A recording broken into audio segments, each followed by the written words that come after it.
सभी विद्यार्थियों का रामानंद क्लासेज में स्वागत है।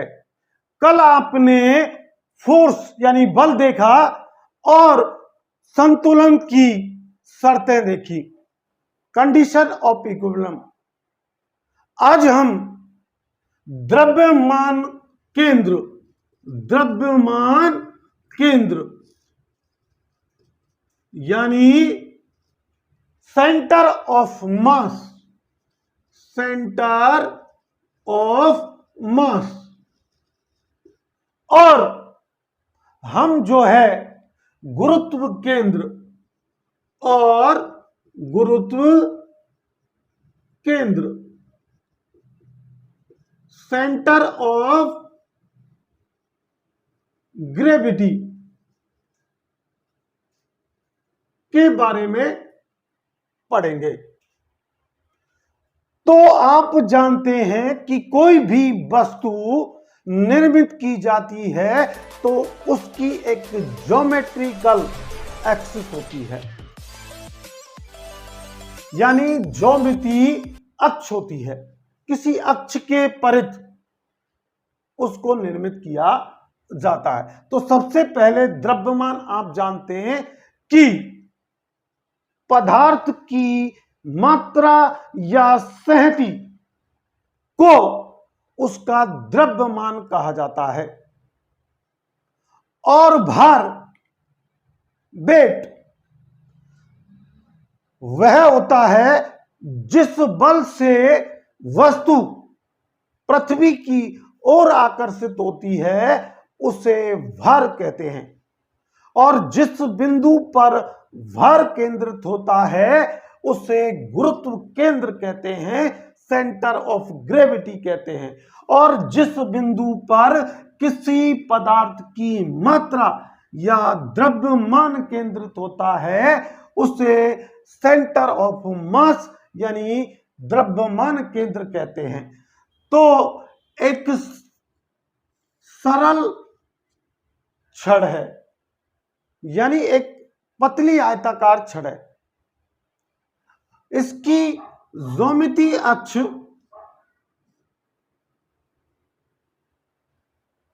के मध्य बिंदु पर इसका समस्त द्रव्यमान केंद्रित होता है। तो ये सेंटर ऑफ मास हो गया हमारा। ठीक इसी प्रकार द्रव्यमान केंद्र की तरह गुरुत्व केंद्र भी हमारा बिल्कुल द्रव्यमान केंद्र के आसपास ही होता है। तो एक ठोस छड़ की जो सरल छड़ है उसकी सीजी भी उस अक्ष के मध्य बिंदु पर यानी केंद्र पर स्थित होता है, सीजी। तो यह एक सीधी छड़ की बात थी जिसे सरल छड़ भी आप कहते हैं। अब बात करते हैं हम कि अगर कोई ठोस वर्गाकार यानी स्क्वायर और या आयताकार रेक्टेंगुलाकार का द्रव्यमान केंद्र कहां होता है, तो मैं यहां आपको ये एक वर्गाकार आपकी ठोस आकृति है। तो इसके वर्ग के विकर्णों के कटान बिंदु पर इसका CM स्थित होगा। और गुरुत्व केंद्र भी अगर वर्गाकार है वस्तु या आयताकार है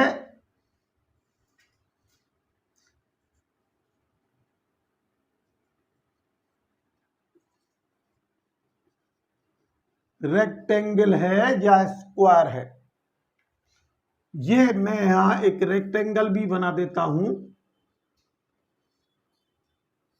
और ये इसके विकर्ण है। तो इनका सीएम इनके विकर्णों के कटान बिंदु पर ही स्थित होगा। ठीक इसी प्रकार सेंटर ऑफ ग्रेविटी यानी सीजी इस रेक्टेंगल के विकर्ण यानी डायगोनल के कटान बिंदु पर सीजी स्थित होगा। इसी प्रकार वर्गाकार यानी कि स्क्वायर के डायगोनल के कटान बिंदु यानी विकर्णों पर के कटान बिंदु पर भी इसका सीजी होगा, सेंटर ऑफ ग्रेविटी होगी। अब हम एक त्रिभुजाकार यानी ट्रायंगल त्रिभुजाकार ट्रायंगल का सीएम और सीजी देखते हैं। तो ये आपका एक रेक्टेंगल है और इस ट्रायंगल की प्रत्येक बिंदु से डाली गई माध्यिकाएं के केंद्र बिंदु कटान बिंदु पर उसका सीएम स्थित होगा।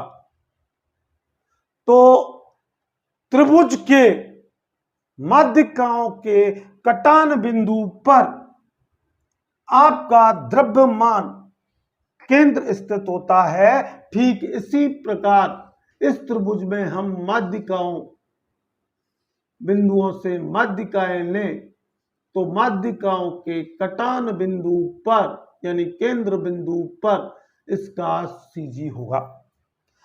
तो अधिकांशतः हम देख रहे हैं कि जिस प्रकार हमारा द्रव्यमान केंद्र आ रहा है ठीक उसी के आसपास आपका गुरुत्व केंद्र आ रहा है।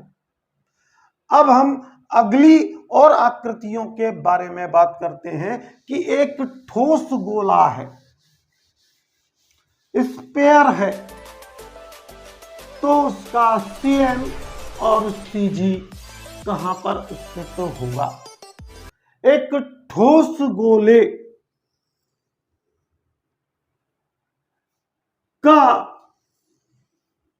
सीजी और सीएम, तो सीएम उसके केंद्र बिंदु पर स्थित होता है। किसी ठोस गोले स्फीयर का द्रव्यमान केंद्र उसके केंद्र बिंदु पर स्थित होता है। ठीक इसी प्रकार आप ठोस गोले को लेते हैं तो उसके व्यास के केंद्र बिंदु पर मध्य बिंदु पर उसका सीजी स्थित होता है। जबकि ज्यामितीय अक्ष हमारी उस स्फीयर की यह है GNA, ज्योमेट्री न्यूट्रल एक्सिस जिसे कहते हैं। तो अब देखिए खोखले गोले का सीजी, चूंकि एक खोखला गोला दो संकेंद्रीय वृत्तों से मिलकर के बना होता है। तो संकेंद्रीय यानी जिसके प्रत्येक वृत्त के केंद्र एक ही है और रेडियस माना कि त्रिज्या इसकी R1 है और इसकी R2 है, तो इसका CM सन केंद्र पर स्थित होगा। इसी प्रकार एक खोखले स्फीयर का सीजी भी उसके सन केंद्र पर ही स्थित होगा। सेंटर ऑफ ग्रेविटी भी उसकी कहां पर स्थित होगी? सन केंद्र पर। आपका अभी हमने गोले, खोखले गोले और ठोस गोले के सीएम और सीजी देखे। अब हम ठोस शंकु या पिरामिड और खोखले शंकु या पिरामिड का सीएम और सीजी देखेंगे। तो एक ठोस शंकु का सीएम उसकी हाइट के तिर्यक ऊंचाई के 3/4 भाग होता है, जबकि सीजी ठोस शंकु या पिरामिड का उसकी तिर्यक ऊंचाई के जो है वो 1/4 भाग होता है। और खोखले शंकु का सीजी, खोखले शंकु का सीजी उसकी तिर्यक ऊंचाई के 1/3 भाग होता है। तो ठोस में तो 1/4 भाग सीजी पाया जाएगा, 1/4 भाग पर सीजी होगा, और इसमें आपका सीजी 1/खोखले शंकु में 1/3 होगा। अब देखिए, इससे के बाद जो हम पढ़ेंगे वो जड़त्व आघूर्ण पढ़ेंगे, लेकिन जड़त्व आघूर्ण से पहले हमें गुरुत्वाकर्षण के नियम देखने हैं। तो गुरुत्वाकर्षण के नियम, गुरुत्वाकर्षण के नियम, गुरुत्वाकर्षण के 3 नियम हैं जो न्यूटन ने प्रतिपादित किए। पहला है जड़त्व का नियम, और दूसरा नियम उन्होंने संवेग का नियम दिया, और तीसरा उन्होंने नियम क्रिया प्रतिक्रिया का नियम प्रतिपादित किया। तो जड़त्व का नियम क्या है? लॉ ऑफ इंटेरिया जिसे कहते हैं हम। तो यदि कोई वस्तु साम्य अवस्था में है या स्थिर अवस्था में है तो वह स्थिर रहना चाहती है, और गतिशील अवस्था में है तो वो गतिशील रहना चाहती है, जब तक कि उस पर कोई बाह्य बल कार्य ना करे।